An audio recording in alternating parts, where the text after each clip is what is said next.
Thank you for staying with us. And now let's look at today's papers. And we're starting with The Nation. Major headline, experts, economists, worst times of reforms pains over. Manufacturing has stabilized, gains begin to reach average Nigerians. DHQ, 147 terrorists arrested, dozens killed, 41 kidnapped victims rescued. Barrow Ganduje, others step up plan to displace NMPP in Kano. Ibadan stands still for Ladoja's coronation as 44th monarch. Edo secures $250 million investment at Glasgow summit. Amcon sells 34% stake to Unity Bank to Providus. And we have 3 children found dead in father's car booth. And the last one here, tinted glass, IG warns against extortions. Okay, thank God for that. I have the Edo State. So the Edo State government had their Edo State Global Investment Summit, which was held in Glasgow, Scotland. And they were able to sign an agreement with the European African Chamber of Commerce and Industries with the plan to inject $250 million into Edo State economy through various investments from this Chamber of Commerce, which is a Chamber of Commerce with about 98 countries across Europe and Africa membership. So they have about 98 countries, in Europe and Africa whose businesses form the membership of that body, and they are looking to invest that amount. This was brought by the state government and announced by the Director General of the Euro-Africa CCI, Dr. Kingsley Obasahon, and they pledged that this will conform with our local content policies in Edo State, ensuring that their employment targets local content, and that gave me positivity, because I'm more worried about so many expatriates coming, milking the very rich resources of the state and then just going out with their profits. But they are looking at it, and it's going to create employment, of course. It's going to build capacity. It's going to expand industrial value chain within the state, and hopefully this will not be another signed MOU like we had in the past. Okay. So I have the defense headquarters saying that 147 terrorists were arrested and dozens killed. So security agents arrested more than 147 suspected terrorists and other criminals in the last 1 week, according to the defense headquarters. They said this yesterday, and they also added that 39 kidnapped victims were rescued within the period.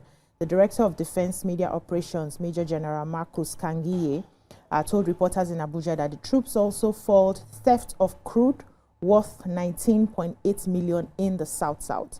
He explained that between September 15 and Monday, I'm trying to get this, technology.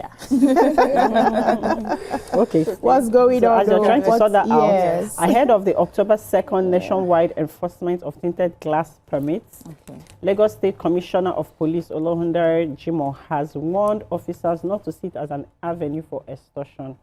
Jimoh told police personnel to avoid harassing motorists, warning that anyone caught would face disciplinary procedures as provided for by the Police Act. The police commissioner gave the warning at the command's headquarters yesterday in Ikeja, following his lecture with officers and men of the command. He stated that the warning was a directive from the Inspector General of Police at the just concluded strategic conference in Abuja. He also said that all officers and men of Lagos State Police Command, from outpost, divisional level to the headquarters, have been admonished to respect the rights of citizens as the police go out to enforce the law.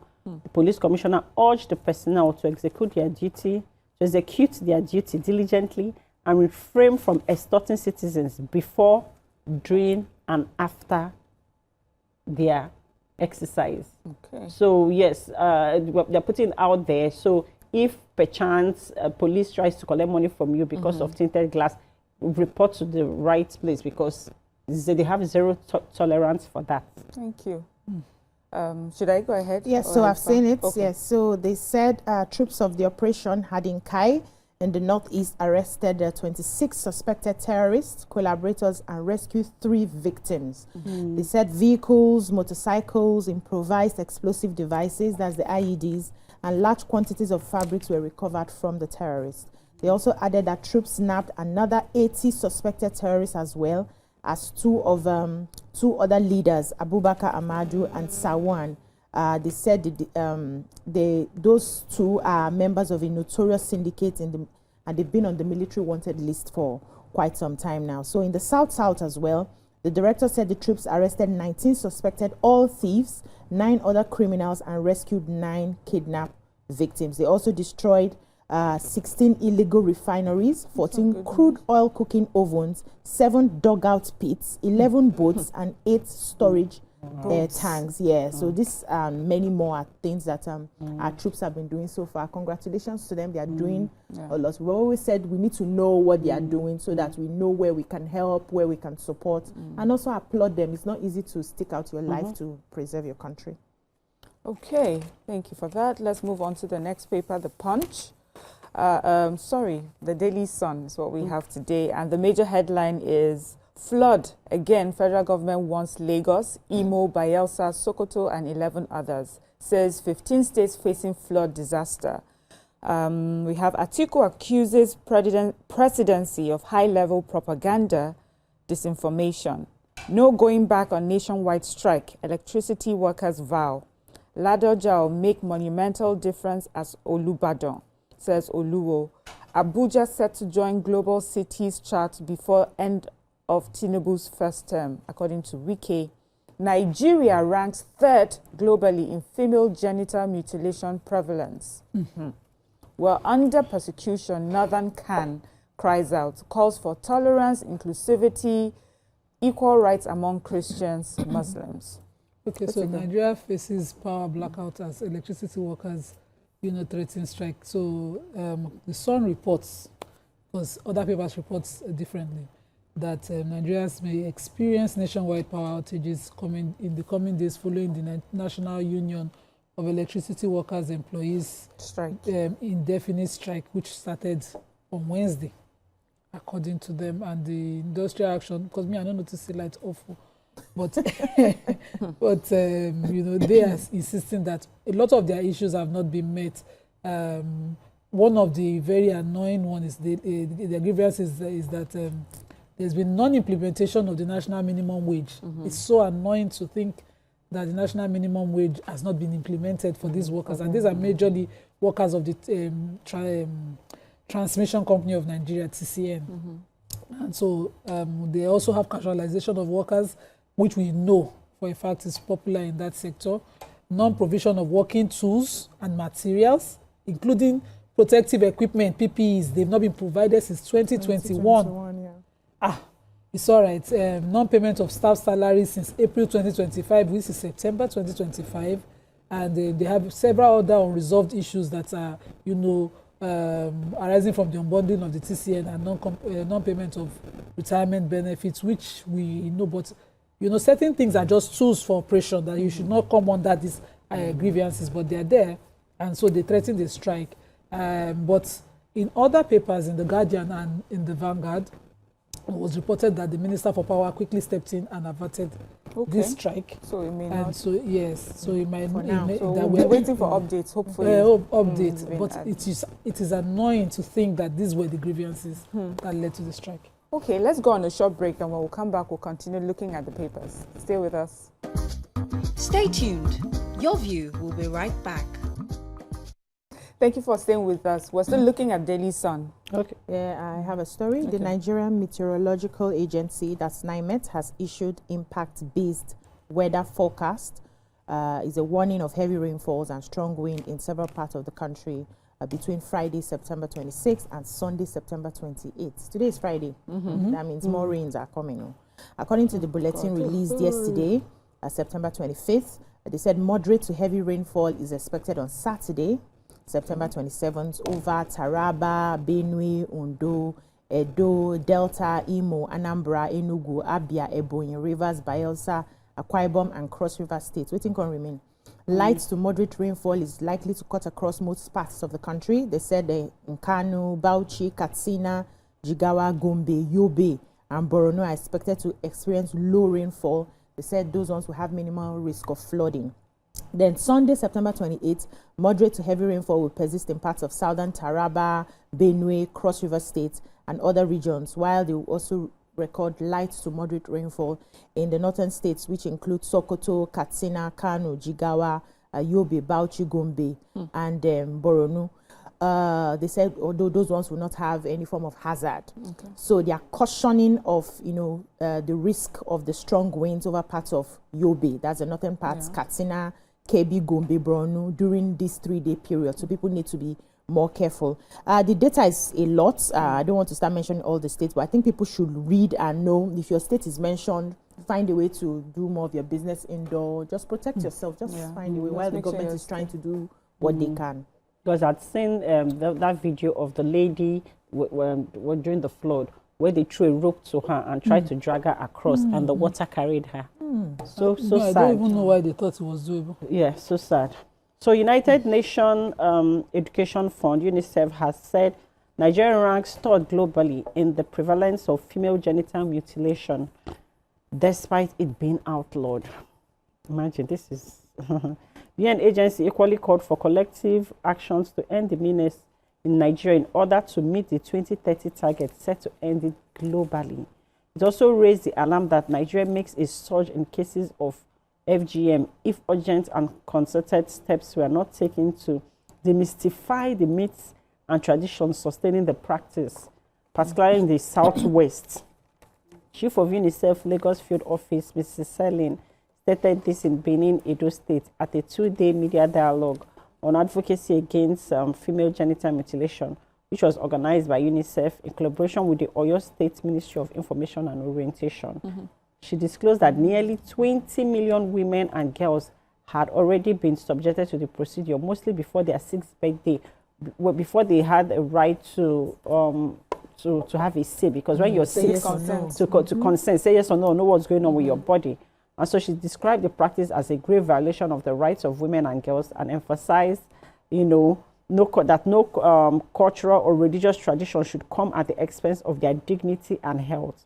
That the practice continues driven by myths and traditions despite it being outlawed, and that they are optimistic that this tradition would totally end with this generation. It's terrible. So the power of data information, if we hadn't seen this, I wouldn't have believed that this was still happening in our country. Yes. I thought it was long gone. Sad. Let's look at our next paper, Vanguard. Major headline in the Vanguard is why apathy dogs voter registration in Southeast, South-South. Traders lament as Lagos government demolishes 19 buildings at Trade Fair Plaza. Excitement in Ibadan as Ladoja ascends throne today. ADC to members, quit other parties now. Blackout averted as electricity workers shelve strike after federal government's intervention. Okay, I see what you said there. 2026, more worries for Chelle as Onyedika suffers injury. 2026 WCQ, more worries for Chelle as Onyedika suffers injury. We have Mosop, others reject Tinubu's oil resumption in Ogoni. Okay. Tinubu promotes 52,000 paramilitary officers in 2 years. This is according to Interior Minister. DMO offers 200 billion naira federal government bonds for subscription. And finally, we have Nigeria attracts $19.92 billion investment signals in Q2 25. Okay, so about 19 buildings yesterday, mostly plazas in the New Mandela Plaza area of the national of the popular trade fair complex, were demolished by the Lagos State government through what we call a joint task force of the physical planning. Let me get the agencies, Lagos State government offices, not just physical planning, all their offices that involves land. I'm trying to get that. But, they went into the market and demolished those buildings, amounting to the tune of about 150 million across the market. Market people are insisting they had no notices. Nobody told them they were coming. They had no prior notices of, warnings of them moving their buildings, and people's investments were just, taken down within the market. some of the eyewitnesses insist that they got approval. Lagos State, on their own part, they're insisting there was no approval. So the Ministry of Physical Planning, Lagos, the Lagos State Building Control Agency, the Lagos State Urban Renewal Agency, the Lagos State Physical Planning Permit Authority, and some heavily armed police officers under the task force went for this assignment. And they insist that they would not allow this building. According to the Lagos State government's Senior Special Assistant on New Media, Jubril Gawat, who posted it on X, he says that the demolition targeted illegal developments, structures without statutory approvals, defective structures, building erected on setbacks and drainages, and that they can no longer fold their arms as a government and allow unapproved developments, block critical infrastructure, and endanger lives within the state. Most of the eyewitnesses insist they had approvals from federal government, and that even if Lagos State wanted to exercise their powers as a state, notices ought to have gone out before this. Only one person said they were notified. Every other person said they were not notified, and but we can see the pictures of the building. Some people had their goods still in the shops while the demolition was happening. I don't know who's right, who's wrong. I hope that there'll be a human face to this, because investment is a lot of money. One person said they took bank loans to build theirs, and so we will pay. Who has more SOP? Yes, so I do. Sorry, 1 second. I can go ahead. Okay. Yeah, you can go ahead. Okay, so let me take why apathy dogs voter registration in Southeast and South-South. So if you look at the paper, there's a picture that just gives the data. The Southeast, it shows online registration so far in 5 weeks. We have 76,493. This is the Southeast. For physical registration, we have 22,991. As compared to the North, where they have over 3 million already for online registration and 182,588 for physical registration. So it's saying that 5 weeks into the ongoing continuous voters registration being conducted by INEC, apathy has continued to trail the exercise in Southeast, South-South geopolitical zones. The numbers that I mentioned earlier were also listed here, and they said that they drew their figures from 10 states of both zones, and less than 578,904 online pre-registrations and 83,284 physical registration recorded by Osun State, one of the 6 states of the Southwest. They said lack of faith in the electoral process, inadequate information and publicity, cumbersome process, lack of confidence in INEC, and poor mobilization, among others, were fingered as being responsible for apathy in the Southeast, South-South, and other parts, and some parts of the country.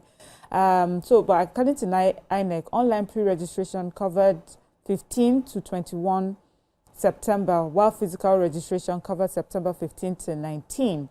Then we definitely have other stakeholders, talking about this. Obviously seeing the numbers. They said ACF says that urges Nigerians to go out and register. ACF is in support. It is an integral part of democratic process. No eligible citizen should be complacent about it. And that's Arewa Consultative Forum. Afenifere is saying that waiting for last minute, it's as a result of mistrust that people have for the electioneering process. And we have PANDEF saying that the exercises need to be made less cumbersome. I know that some people have made some complaints about how the process is being done. So I hope that that is also put into consideration and updated so that it's less cumbersome for people. So this registration is for the upcoming elections? Yes, we've started. When you have your voters card, you're supposed to go and register again to vote for the next year. You're meant to register, and then for those who are new as well, as 18 years, you have a people. Okay, so the movement for the survival of the Ogoni people, MOSOP, and other Ogoni groups have rejected the planned resumption of oil production in Ogoni land by the federal government, describing it as insensitive to the plight of the people. The MOSOP expressed deep concern about the potential impact of the decision on the mental health, safety and livelihood of Ogoni residents if exploration resumes without addressing their basic needs. In a statement which was issued on Thursday by the MOSOP president, Mr. Fagolo Nsuke, he said, while we remain committed to a permanent resolution of the Ogoni crisis, we wish to express our dissatisfaction with the conduct of one party to the conflict, which is the Nigerian government. He said the Nigerian government has assumed the role of arbitrator despite being a principal abuser. He also faulted the secrecy surrounding the move, insisting that no input was sought from the local communities whose farmlands and fishing ports have been devastated by decades of oil exploration. He also said that they made no contribution to the process whatsoever before the report was submitted, and that they disassociate themselves and the Ogoni masses from it. He further demanded justice for the Ogoni people, including the posthumous exoneration of the 9 activists that were executed on November 10th, 1995.